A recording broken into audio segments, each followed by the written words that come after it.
Eh bien, bonjour à tous. Je m'appelle donc Alexandre Saran et je suis le pasteur d'une église à Lyon, dans le quartier de Gerland. Et c'est une église réformée, confessante. Notre confession de foi principale, d'après nos statuts, notre règlement intérieur, c'est la confession de foi de Westminster qui, pour citer notre règlement intérieur, est notre référence doctrinale.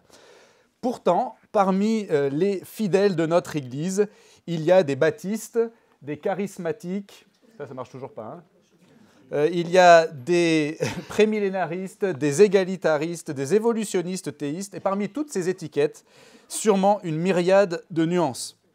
Alors comme vous pouvez l'imaginer, ça peut entraîner parfois des discussions un peu tendues.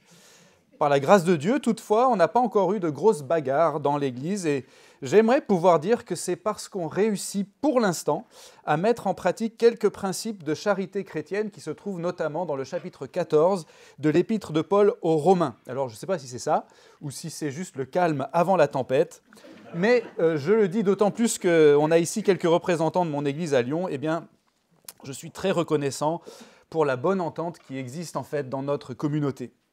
Mais il n'y a pas que les différences de doctrine au sens théologique qui peuvent crisper nos relations. Il y a aussi, et peut-être surtout, les différences de doctrine, si j'ose dire, au sens culturel et social. Est-ce qu'on doit voter plutôt à gauche ou plutôt à droite, ou même voter tout court? Est-ce qu'on doit limiter sa consommation de viande, trier tous ses déchets et régler le thermostat de son chauffage à 19 degrés? Ou est-ce que ce n'est pas si important? Est-ce qu'on doit enterrer nos morts, ou bien est-ce qu'on peut les incinérer, ou bien permettre que leur corps soit donné à la science? Est-ce qu'on doit ou non se faire vacciner contre le Covid, évangéliser dans le métro, réguler les naissances, traverser seulement au feu vert et sur les passages piétons, boire de l'alcool, se faire tatouer, utiliser l'écriture inclusive, assister au mariage civil de 2 personnes de même sexe, donner au téléthon, etc., etc. En voilà des sujets sur lesquels on peut avoir des convictions très fortes et très différentes et qui peuvent venir parasiter nos relations entre chrétiens. Des sujets qui ont le potentiel d'entraîner des sentiments d'agacement, de mépris ou de colère à l'encontre des autres, voire des conflits, voire des divisions au sein d'une église ou d'une institution. Et je suis sûr qu'à la mention même de certains des sujets que j'ai énumérés, il y en a parmi nous qui ont eu une petite montée de tension, parce qu'en fait, certains de ces sujets nous tiennent vraiment à cœur. Alors, qu'est-ce qu'on doit faire pour que ces désaccords ne se transforment pas en disputes? Est-ce qu'on doit se contenter de fréquenter seulement ou surtout les gens qui pensent comme nous et qui nous ressemblent un maximum? Ou bien est-ce qu'on doit se refuser d'aborder les sujets qui fâchent pour pouvoir maintenir un semblant de vivre ensemble, comme on dit aujourd'hui? À l'inverse, est-ce qu'on a le droit de simplement rester à cheval sur nos convictions par rapport à tous ces sujets, quelle que soit leur importance, au risque de créer et d'entretenir des fractures dans nos relations au sein de nos églises et de nos institutions? Et puis tant pis, les gens, ils n'ont qu'à être moins fragiles, c'est de leur faute, ils n'ont pas encore atteint ma maturité. Ou bien, est-ce qu'il y a quelque chose à faire pour prévenir les tensions et favoriser la communion entre nous, les croyants, c'est-à-dire pas seulement une communion statutaire, formelle, institutionnelle, on est tous membres d'une même organisation, nos noms sont inscrits côte à côte dans le registre, donc tout va bien, mais une communion expérientielle où vraiment, pour de vrai, on se sentirait bien les uns avec les autres dans nos églises, et oserais-je ajouter entre nos églises, une communion vivante où on serait vraiment amis et frères et proches dans la diversité de nos âges, de nos sexes, de nos cultures, de nos nationalités, de nos éducations, de nos goûts et même de certaines de nos sensibilités ou de nos convictions théologiques. Est-ce que c'est possible?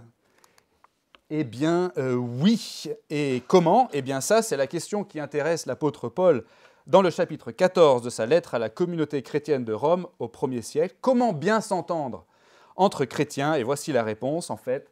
Le secret se trouve dans notre capacité à relativiser nos différences par rapport à ce qui est vraiment important. Et qu'est-ce qui est vraiment important pour un chrétien? Sinon, la personne et l'œuvre de Jésus-Christ. Ça peut sembler un peu simpliste, et pourtant, Romains, chapitre 14, ça vient après les 13 chapitres précédents, et notamment les chapitres 1 à 11, qui sont l'explication magistrale par l'apôtre Paul de l'Évangile, c'est-à-dire cette bonne nouvelle promise par Dieu auparavant par les prophètes dans les Saintes Écritures, qui concerne son Fils Jésus-Christ et qui est une puissance de Dieu pour le salut de quiconque croit, d'après son introduction au chapitre 1. Donc oui, c'est vraiment ça qui est important pour Paul. Et tout ce qu'il dit à partir du chapitre 12 s'appuie là-dessus, s'appuie sur les 11 chapitres précédents, et ça doit être compris à la lumière donc de tout ce qui a déjà été dit dans ces 11 premiers chapitres. Donc qu'est-ce que ça veut dire en pratique de relativiser nos différences par rapport à la personne et l'œuvre de Jésus-Christ? Eh bien, c'est ce que l'apôtre Paul cherche à nous montrer dans le chapitre 14 de sa lettre aux Romains, et moi j'ai relevé 7 choses. Premièrement, si on est croyant, on doit faire bon accueil à ceux à qui Dieu a fait bon accueil. On lit au début de ce chapitre « Faites bon accueil à celui qui est faible dans la foi, sans discuter des opinions. Tel croit pouvoir manger de tout, tel autre qui est faible ne mange que des légumes. Que celui qui mange ne méprise point celui qui ne mange pas, et que celui qui ne mange pas ne méprise point celui qui mange, car Dieu lui a fait bon accueil. Qui es-tu, toi, qui juges un serviteur d'autrui? S'il se tient debout ou s'il tombe, cela regarde son maître. Mais il se tiendra debout, car le Seigneur a le pouvoir de le soutenir.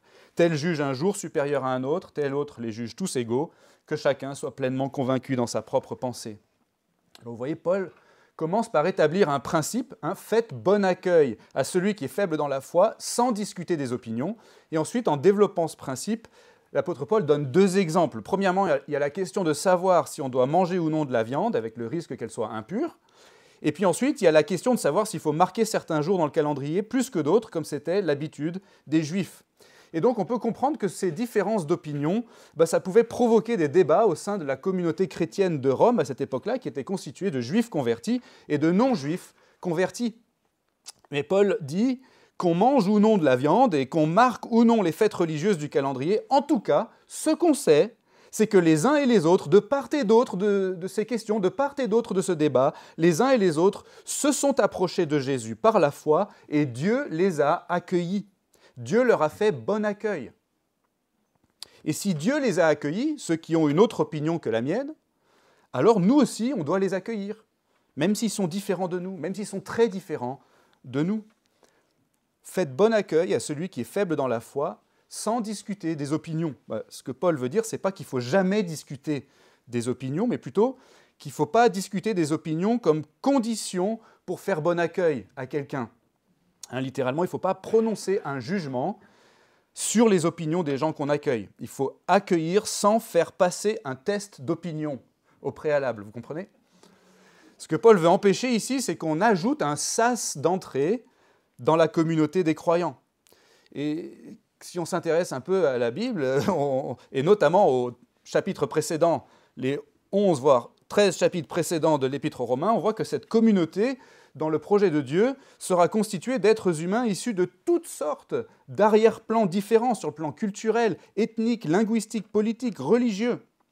Et dans le projet de Dieu, cette communauté de croyants, c'est une communauté ouverte sur le monde, du fait de sa vocation d'annoncer la parole de Dieu à toute la création, d'être une ville située sur une montagne, comme dit Jésus, et d'accueillir en son sein tous ceux qui cherchent Dieu, d'où qu'ils viennent.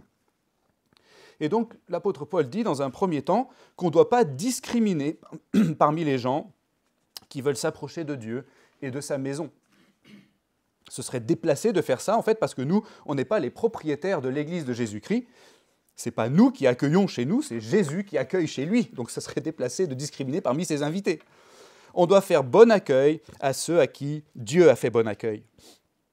Et donc, pour cette raison, on ne doit ni mépriser, ni juger la personne qui s'est approchée de Dieu, mais qui n'est pas comme nous, qui ne nous ressemble pas. Si elle s'est approchée de Dieu, c'est qu'elle a de l'intérêt pour Dieu. Et si elle a de l'intérêt pour Dieu, c'est que Dieu a fait ou est en train de faire quelque chose dans sa vie. Qui sommes-nous pour discriminer parmi les invités de Dieu? Alors bien sûr, comme j'ai dit, ça ne veut pas dire qu'il ne faut jamais discuter des opinions et jamais aborder les questions de pratique ou de conviction personnelle sur lesquelles on a des avis différents. Et ça, on va y revenir tout à l'heure. Paul lui-même va se prononcer avec autorité sur la question alimentaire, quelques versets plus loin, comme on le verra. Mais pour l'instant, en tout cas, il y a cette réalité à accepter, c'est que Dieu a tendance à accueillir plus facilement que nous. Deuxième remarque, pour essayer de bien s'entendre entre chrétiens, on doit se rappeler qui est vraiment notre maître et le maître de notre frère. Celui qui se préoccupe des jours s'en préoccupe pour le Seigneur. Celui qui mange, c'est pour le Seigneur qu'il mange, car il rend grâce à Dieu. Celui qui ne mange pas, c'est pour le Seigneur qu'il ne mange pas. Il rend aussi grâce à Dieu. En effet, nul de vous ne vit pour lui-même, et nul ne meurt pour lui-même. Car si nous vivons pour le Seigneur, et si nous mourrons pour le Seigneur. Soit que nous vivions, soit que nous mourions, nous sommes au Seigneur. Car Christ est mort, et il est revenu à la vie pour être le Seigneur des morts et des vivants. Mais toi, pourquoi juges-tu ton frère? Ou toi, pourquoi méprises-tu ton frère? Nous comparaîtrons tous devant le tribunal de Dieu. Car il est écrit, « Je suis vivant, dit le Seigneur, tout genou fléchira devant moi, et toute langue donnera gloire à Dieu. Ainsi, chacun de nous rendra compte à Dieu pour lui-même. » Alors d'abord, qu'est-ce que ça veut dire mépriser un frère ou juger un frère? Mépriser un frère, c'est quand on croit que Dieu nous approuve plus que notre frère en raison de notre maturité, supposée ou réelle. Juger un frère, c'est quand on croit que notre frère fait quelque chose de mal que Dieu n'a pas déclaré comme étant quelque chose de mal. Et dans le contexte de notre passage, Paul ne veut pas qu'on fasse ça. Et son argument, c'est que mon frère ou ma sœur dans la foi a une relation au Seigneur qui est de la même nature que la mienne. Pour ne pas mépriser ou juger un frère, il faut qu'on se rappelle que les autres ont des comptes à rendre, non pas à nous, mais au Seigneur, qui est aussi notre Seigneur, le même Seigneur pour qui on vit et pour qui on meurt et devant qui on est tous à égalité si on est croyant. Pourquoi est-ce qu'on peut dire qu'on est à égalité devant lui si on est croyant? C'est simple, c'est parce qu'on était tous à égalité devant lui quand on n'était pas des croyants. Sans la foi, on était tous séparés de lui. On était tous coupables, selon sa loi. On était tous désapprouvés de Dieu. Et même pour être précis, on était tous en chemin vers la perdition. Parce qu'on était tous morts spirituellement. Et il n'y avait rien qu'on faisait ou qu'on pouvait faire qui pouvait nous faire gagner un tant soit peu l'approbation de Dieu ou diminuer un tant soit peu notre culpabilité et notre condamnation. Et Paul l'avait bien expliqué dans la première partie de sa lettre aux Romains. Il n'y a pas de distinction, tous ont péché et sont privés de la gloire de Dieu. Juifs et non-juifs, hommes et femmes, grecs et romains, français, hollandais, britanniques, coréens, progressistes et conservateurs, royalistes et républicains, communistes et capitalistes, écologistes et pollueurs, végétariens et omnivores, féministes, antiféministes, mariage pour tous, manif pour tous, droitiers, gauchers, grands, petits, noirs, blancs, bruns, blonds, tous ont péché et sont privés de la gloire de Dieu. Et c'est important de comprendre qu'on était vraiment tous à égalité devant Dieu dans la culpabilité et dans la condamnation, pour pouvoir comprendre ensuite qu'on est vraiment tous à égalité devant Dieu dans sa grâce, si on est croyant. Parce que Jésus s'est approché de la part de Dieu pour nous sauver sans jamais considérer notre origine, notre éducation, notre culture, nos capacités, nos pseudo-performances, nos pseudo-mérites, notre pseudo-maturité, notre pseudo-intelligence, notre pseudo-supériorité. Jésus est mort et ressuscité pour racheter tous ceux qui lui font confiance. Donc tous ceux qui lui font confiance lui appartiennent dorénavant, dans la vie comme dans la mort, dit l'apôtre Paul. Et la moralité de tout ça, pour ce qui concerne le thème de notre carrefour, c'est ce que Paul a dit, et qu'on a lu tout à l'heure un peu plus haut, verset 4, « Qui es-tu, toi qui juges un serviteur d'autrui? S'il se tient debout, s'il tombe, cela regarde son maître. Mais il se tiendra debout, car le Seigneur a le pouvoir de le soutenir. » Et donc, on ne doit pas mépriser un frère comme si Dieu pouvait nous approuver plus que lui sous prétexte de notre plus grande maturité. Non. En fait, si notre foi est en Jésus, Dieu nous approuve déjà pleinement, lui et moi. Il n'approuve pas certains croyants plus ou moins que d'autres, parce que certains trieraient leurs déchets et d'autres non, ou parce que certains sont vaccinés et d'autres non. Et on ne doit pas non plus juger un frère comme s'il était coupable moralement d'une faute, alors que Dieu n'a pas déclaré que c'était une faute.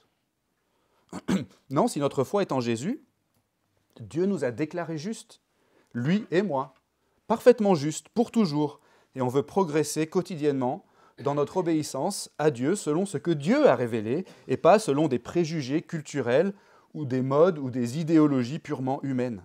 Et on va y revenir là-dessus. Troisième remarque, dans nos relations qui sont marquées par des différences d'opinion sur différents sujets, eh bien on doit veiller à ne pas créer d'obstacles au progrès de l'Évangile. Ne nous jugeons donc plus les uns les autres, dit l'apôtre Paul, usez plutôt de votre jugement pour ne pas mettre devant votre frère une pierre d'achoppement ou une occasion de chute. Donc Paul nous dit ici qu'il y a une meilleure chose à faire avec notre capacité de jugement que de juger nos frères. C'est d'user de notre jugement pour faire attention de ne pas heurter ou choquer nos frères d'une manière qui les empêcherait de progresser sereinement dans la foi. Donc juger, c'est déclarer quelque chose entre plusieurs possibilités. En l'occurrence, est-ce que c'est bien ou est-ce que c'est mal? Juger, c'est trancher entre les deux. Et donc juger un frère, c'est déclarer, comme j'ai dit, que ce qu'il fait est mal.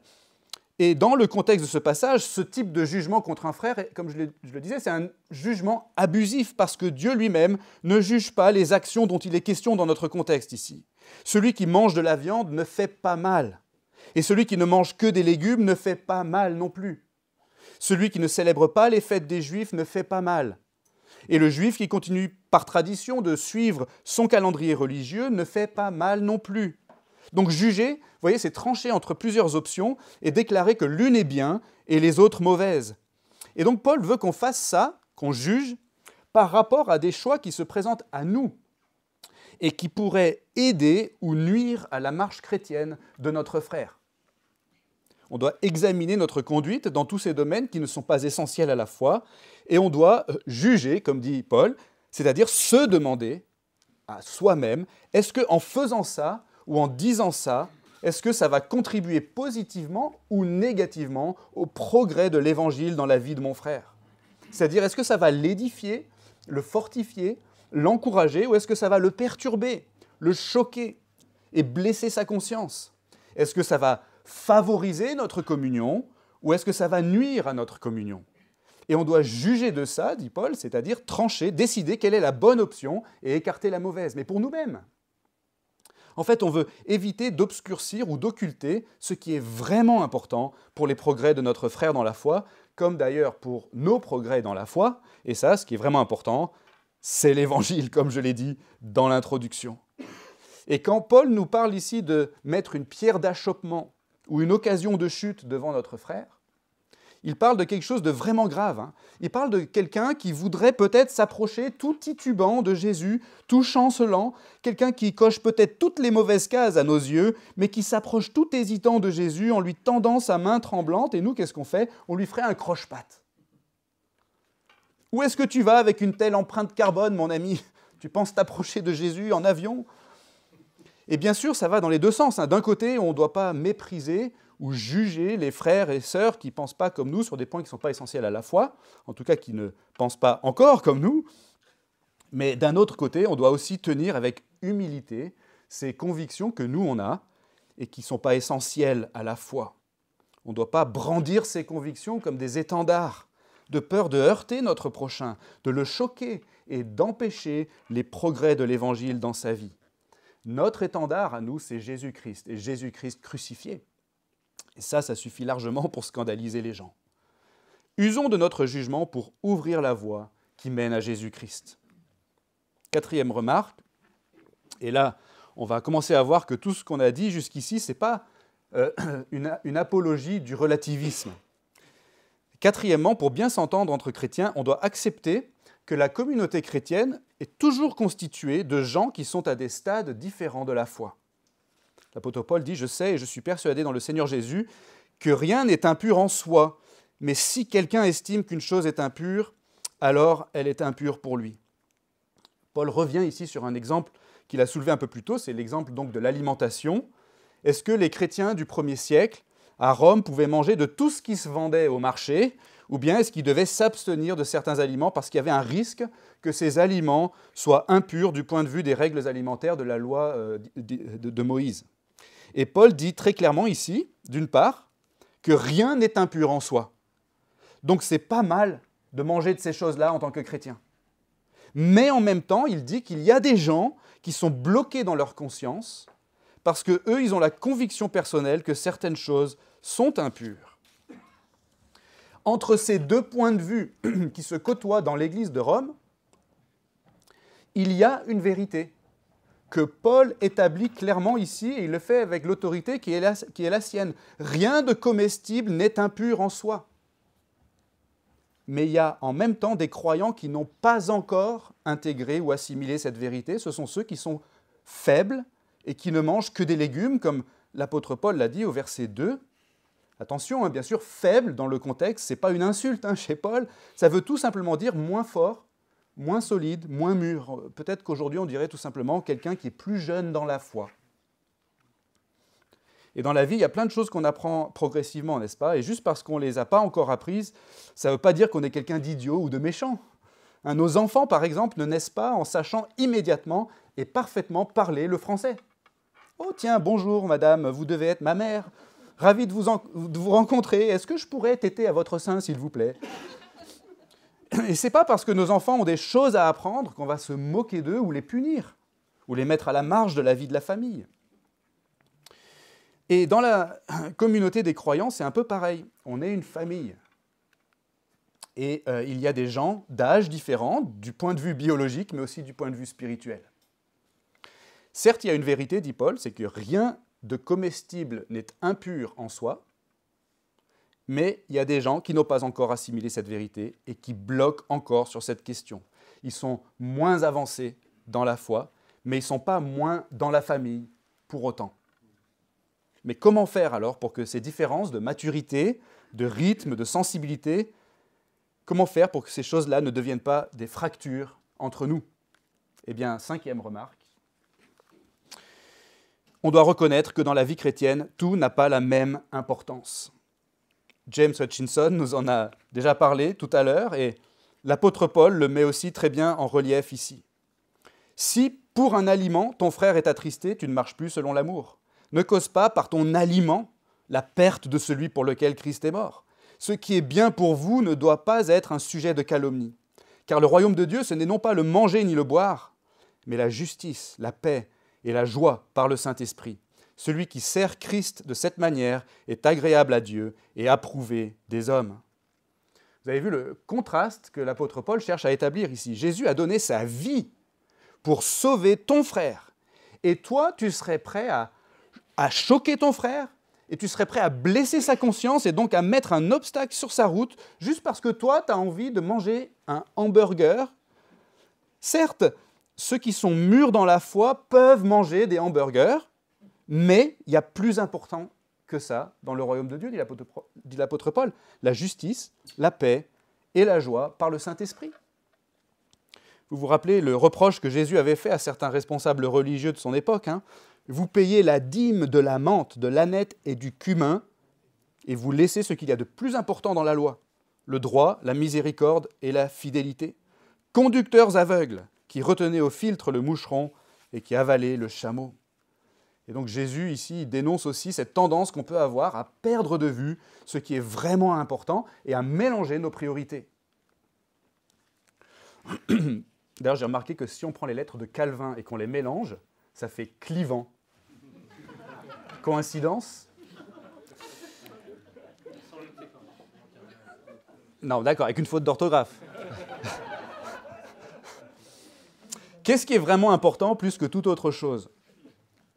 On l'a déjà dit, mais on peut continuer à le répéter. Ce qui est vraiment important, c'est Jésus-Christ, mort pour nos péchés et ressuscité le 3e jour.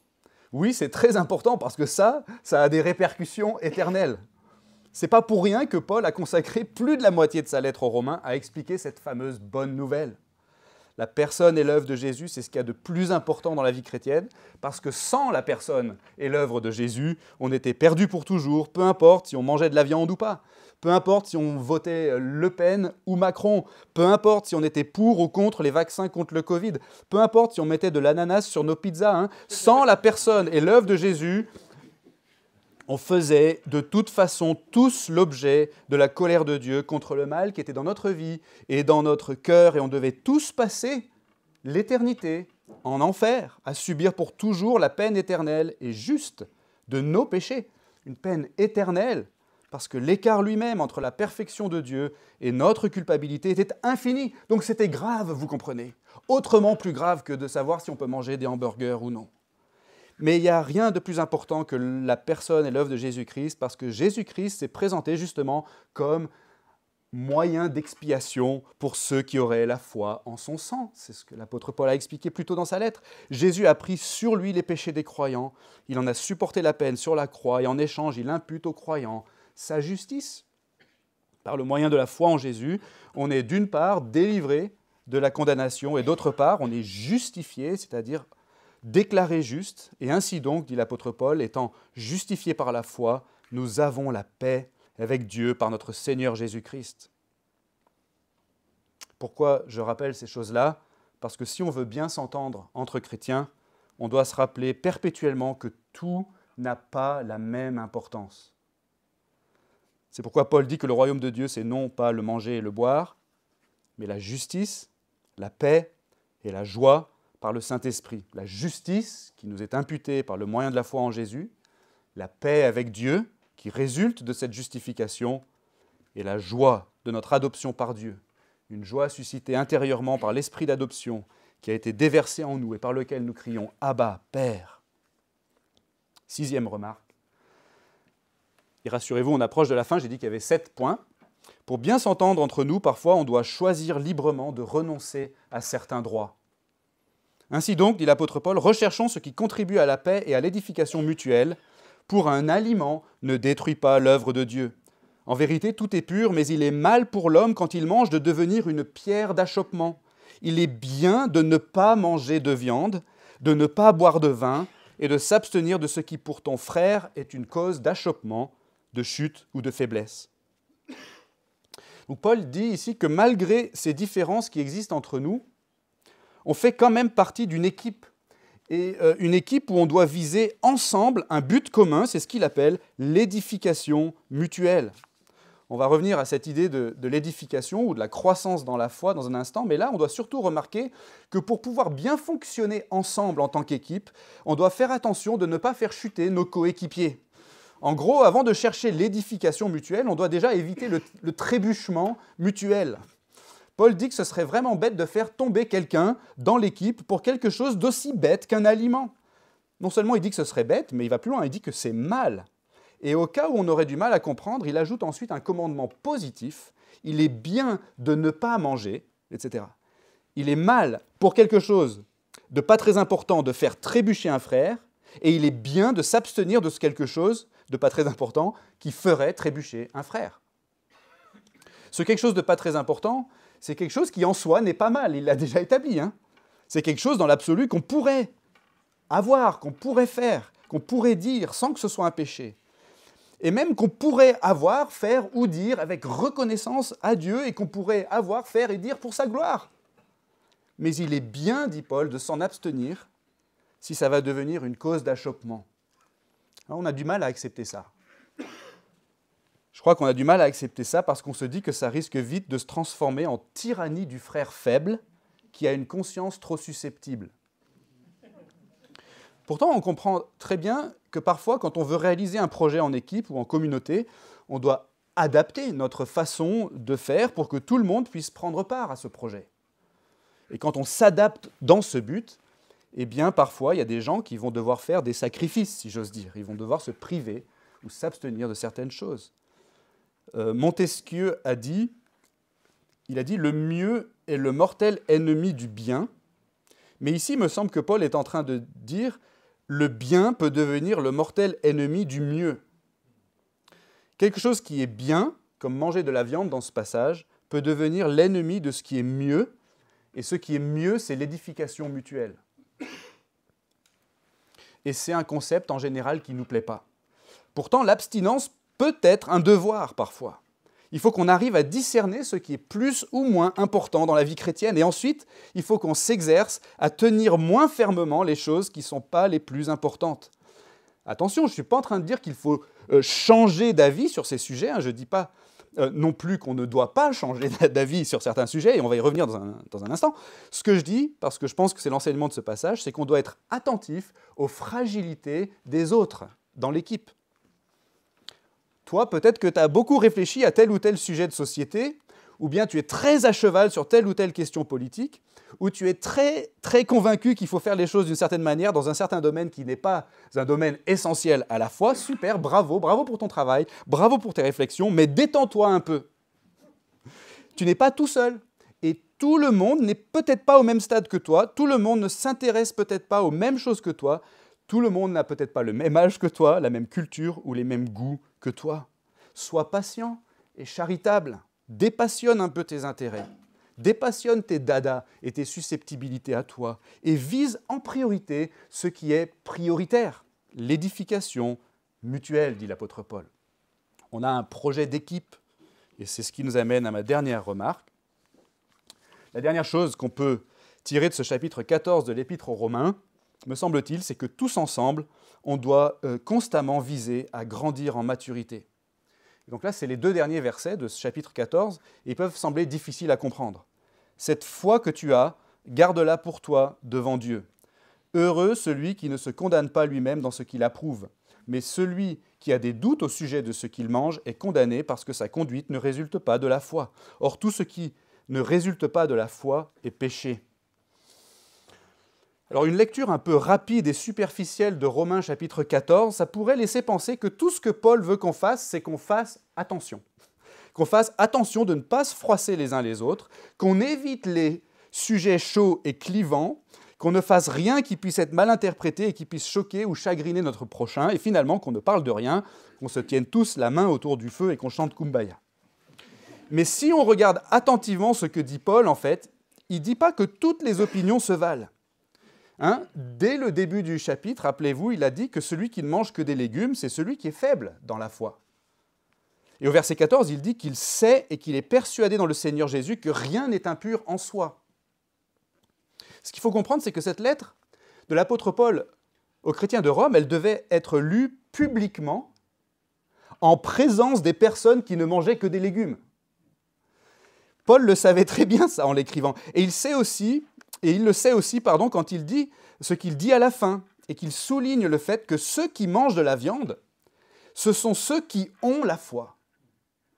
Une foi solide. Cette foi que tu as, garde-la pour toi devant Dieu. Il y a un compliment qui est sous-entendu ici. Et il dit même publiquement qu'ils sont heureux ou bénis. Verset 22, c'est encore un compliment. Il les félicite en quelque sorte, car ils ne se condamnent pas eux-mêmes dans ce qu'ils approuvent, c'est-à-dire qu'ils ont la maturité de reconnaître ce qui est vrai, et leurs convictions et leurs pratiques sont alignées en conséquence. Donc Paul indique clairement que sur ce point, il y a une bonne position. Il y a une bonne position, une position meilleure, une position qui correspond à la vérité et à la maturité spirituelle. Inversement, Paul dit que ceux qui ont des doutes, verset 23, sont condamnés. Il veut dire ici ceux qui ne seraient pas convaincus que rien n'est impur en soi et qui mangeraient quand même. C'est un peu compliqué, mais écoutez bien. Si tu fais quelque chose en pensant que c'est mal, tu fais mal même si ce n'est pas mal. Si tu vas au carrefour théologique et qu'il y a des livres sur une table au fond de la salle et que tu penses que ce sont des livres qui sont proposés à la vente et que tu prennes un livre discrètement sans payer, tu fais mal. Même si en fait ces livres sont offerts gratuitement aux participants à la conférence mais que tu ne le savais pas.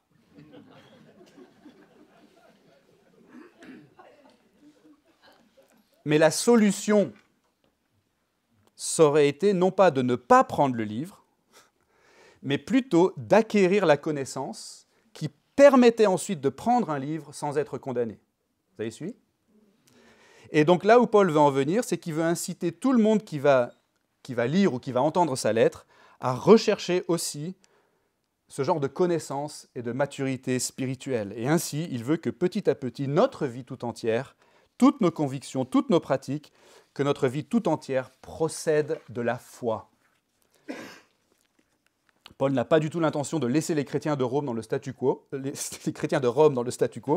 comme s'il disait « Allez, ne faites pas de remous, que les faibles dans la foi restent faibles et qu'ils mangent que des légumes, que les forts dans la foi s'abstiennent de manger de la viande, et s'ils veulent vraiment manger de la viande, qu'ils aillent démarrer une autre église, une église pour les forts, une église presbytérienne, où ils pourront manger de la viande, boire du whisky, fumer des cigares entre eux sans choquer personne. » C'est pas ça que dit l'apôtre Paul.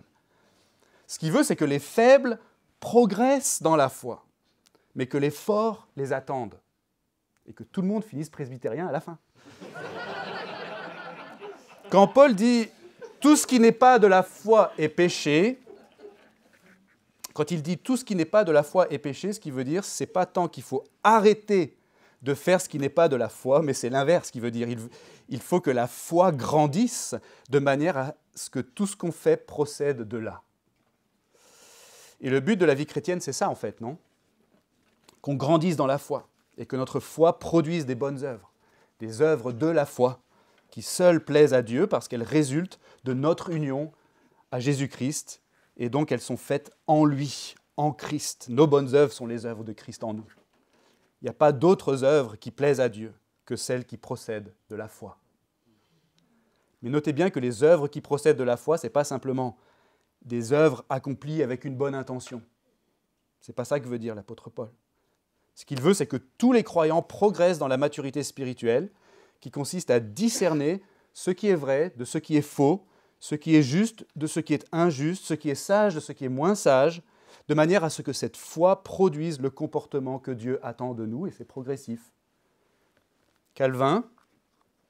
Jean Calvin dit ceci, en commentant ce texte, « Plût à Dieu que cette sentence fût bien gravée dans les esprits des hommes, qu'on ne doit rien faire ou entreprendre sans que, premièrement, le cœur soit certainement résolu que cela plaît à Dieu. Quand saint Paul condamne tout ce qui n'est pas de la foi, il rejette tout ce qui n'est point fondé sur la parole de Dieu et approuvé en celle-ci. » Et c'est aussi ce qu'on doit comprendre quand Paul a dit un peu plus haut que chacun soit pleinement convaincu dans sa propre pensée. Au verset 5, il ne veut pas dire que chacun fasse ce qu'il veut tant que c'est sincère, ce n'est pas ça qu'il veut dire. Certes, il reconnaît que chacun a une conscience devant Dieu et que personne ne devrait agir contre sa conscience, mais il fait aussi comprendre à ses destinataires que notre conscience devrait se régler selon la parole de Dieu qui nous fait connaître la vérité au fur et à mesure qu'on progresse dans la foi. Donc que chacun soit pleinement convaincu dans sa propre pensée, ça veut dire qu'il ne faut pas avancer perpétuellement dans la vie chrétienne en n'étant pas sûr, en doutant de ce qui est bien ou pas bien, mais plutôt en acquérant petit à petit la sagesse spirituelle qui va produire des convictions à leur tour et qui, à leur tour, vont produire les bonnes œuvres que Dieu attend de nous.